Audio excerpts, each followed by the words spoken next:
Hi guys, welcome back to another video. So today's video is slightly different to other videos that I make. I'm not sure if any of you have heard of the Myers-Briggs personality test. I have noticed that this test has become pretty popular around YouTube, so it's also known as the Myers-Briggs Type Indicator. Basically, what this test is, it's an introspective self-report questionnaire which is designed to really indicate the psychological preferences in how we perceive the world. So looking at how we perceive the world and how we make decisions. This personality test is actually based on the typological theory, which was proposed by Carl Jung. Carl Jung speculated that there are four principal psychological functions by which us humans do experience the world. So these four functions being sensation, being intuition, feeling, and thinking. There are 16 personality types in total within this test. Each personality test is constructed by four letters, and they really correspond with Jung's four psychological functions. The first letter is related to the preference of our general attitude. This would either be an E or an I, so the E being the extroverted person or the I being the introverted person. The second letter looks at our preference of perception, either being S or N, so the S being our sensing or the N being our intuition. The third letter is about the preference of our judging, the letter of either being T or being F, so T for thinking or F for feeling. But with the fourth letter, this final letter, what Jung proposed is that within each person, one of the four functions above is dominant either as a function of either perception or of a function of judging. So naturally, of course, the final and fourth letter will either be P for perceiving or J for judging. So I'm going to tell you the result that I got for my personality result, and mine is ENFJ. So the E being for extroverted, N being for the intuition, F being for feeling, and then J for judging. What I want you guys to do is actually go to the link in the description box. I've provided the test there. Go and take this test. Really, if you're interested in astrology, I really think you'd be interested in this as well. Even try to see the correlations between your result and with your placements, because I'm actually going to be discussing my result a little bit with my placements as well, so you can get a feel for it. So go take the test, and then what I want you to do is comment the result that you got in the comment section. Now let me just explain further about what these letters actually mean so I can provide you with a deeper understanding. This first letter, it signifies the source and direction of a person's energy expression. So of course we have the E, which is the energy expressed within the external world because it's extroverted. And then we have the I, which is the energy being expressed in the internal world because it's introverted. I do find when I go and I'm social and I go to these events, these dance events, it recharges me. I need to get out. I need that stimulation. Second letter, okay, the second letter is about the method of how we perceive information. The S could mean a person mainly believing information that he or she receives directly from the external world, whereas the I could mean a person believing mainly information he or she receives from the internal or the imaginative world. The third letter then represents how a person processes information. So the second letter is about perceiving it. The third letter is how we process it. This T could mean a person making decisions mainly through logic, but then the F is a person making decisions based on the emotion. This fourth and final letter then is about how a person implements information that he or she has processed. The J is a person who organizes all of their life events and really sticks to the plan, whereas a P indicates a person who is able to explore alternative options. Just to give you another example about this to really get an understanding, let's take an ISTJ. So the I would be introverted, S would be sensing, T would be thinking, and J would be judging. So I'm going to just quickly go over my own personality type, and of course mine is ENFJ. So the ENFJs, we are known as the protagonists or the teachers. Something I actually noticed with Oprah Winfrey. Now, Oprah is an Aquarius sun, just like me. She's also a life path number 4, and you know, that's to do with numerology, and numerology is also something I'm pretty interested in. I'm also a life path number 4, and then she's an ENFJ, and I'm an ENFJ.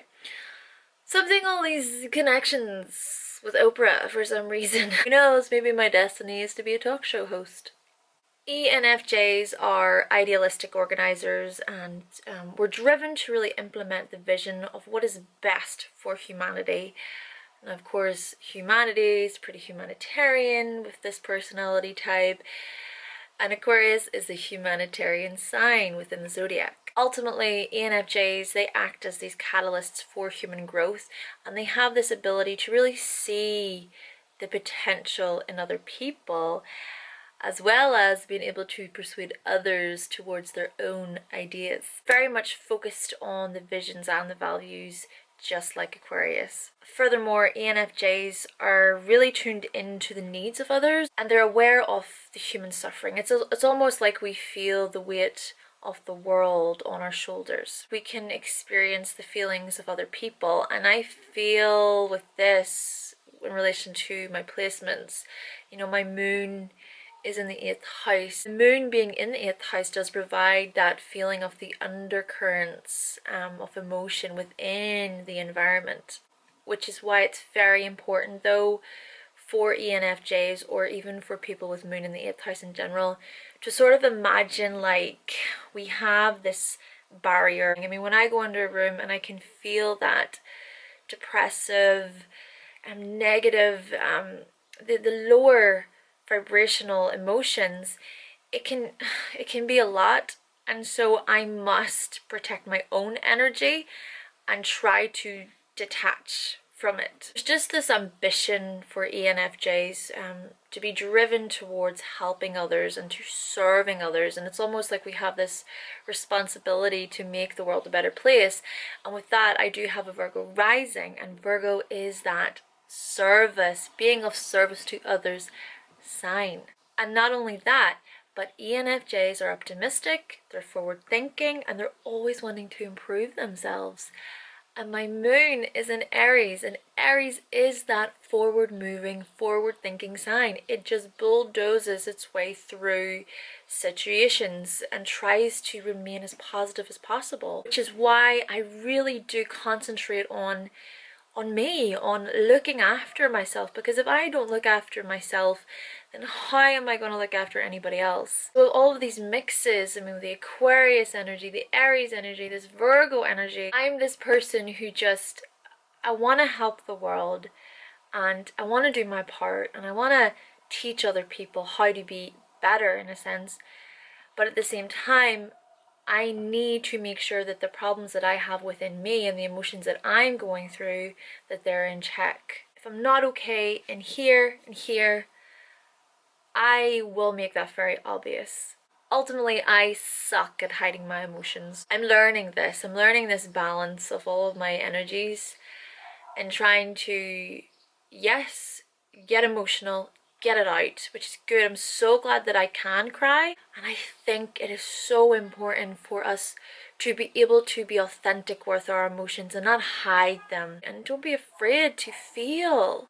I've become unafraid of feeling. I just do it, but at the same time I still need to balance it, because sometimes I can be maybe a little too abrasive with it, and I can let it overwhelm me, and I'll overthink it. This Virgo energy of analyzing and anxiety and the overthinking just comes in. That mixed with these emotions, it can become too much for me. But I'm learning to be a bit more detached, be a bit more, right, I see the situation, okay, logically, let's sort this, and now let's move past it. Let's get the emotions out. It's done. Move forward. Move forward. Also with the ENFJs, we just really want to connect. We want these connections, and we truly, truly value our relationships.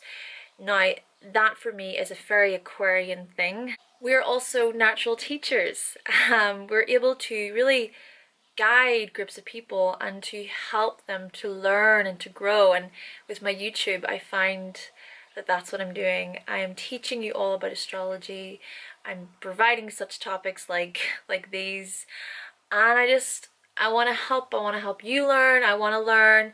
It's a together thing. I find that we are learning all together here.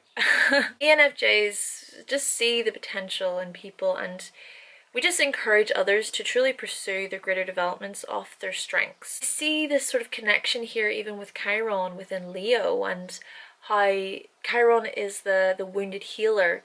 So within in Leo, it's like this letting down your ego, letting that down a little bit and not being so egotistic, and going to other people and saying, I see you. I see your talents, I see your worth. Come on, you be in the spotlight. And that is a very ENFJ thing, to look at others and bring them out and say, you can shine too.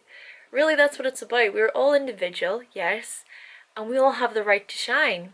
But at the same time, nobody is better than anybody else, because we are all connected. We are all of that collective. ENFJs just really seek to lead others towards discovering new knowledge, and we're also very good at communicating with many different types of people. And we want to talk about these deep, profound conversations. My friend even told me, if I was to describe you in one word, Hannah, it would be profound.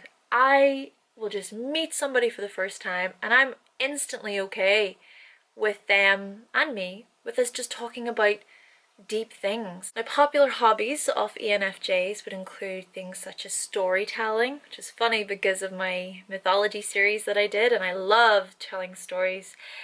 We love to listen to music, we love cooking, writing, and we love performing arts. And I've always had a strong passion for performing arts, whether that be singing, dancing, and acting. I'm actually looking to get into doing drama again, which is exciting. Personal values then of the ENFJ as well. We value friendships, we value education, learning, and creativity. Ultimately, ENFJs, we're just warm and we want to connect with people, we want to collaborate and be supportive, and we're friendly. And I like to think that we're quite organized. We're able to stay on top of our game. Okay guys, so that concludes my video on the Myers-Briggs personality test. Again guys, please just let me know in the comment section your personality type that you got. And furthermore, even if you want to put in the connections that you see with your astrology placements, your birth chart placements, along with your result. Thank you kindly, of course, to my current subscribers for subscribing to my channel. Always glad to have you here. And of course, if this is the first time you're finding my channel, then please be sure to subscribe. And I will be back with another video very, very soon. Bye!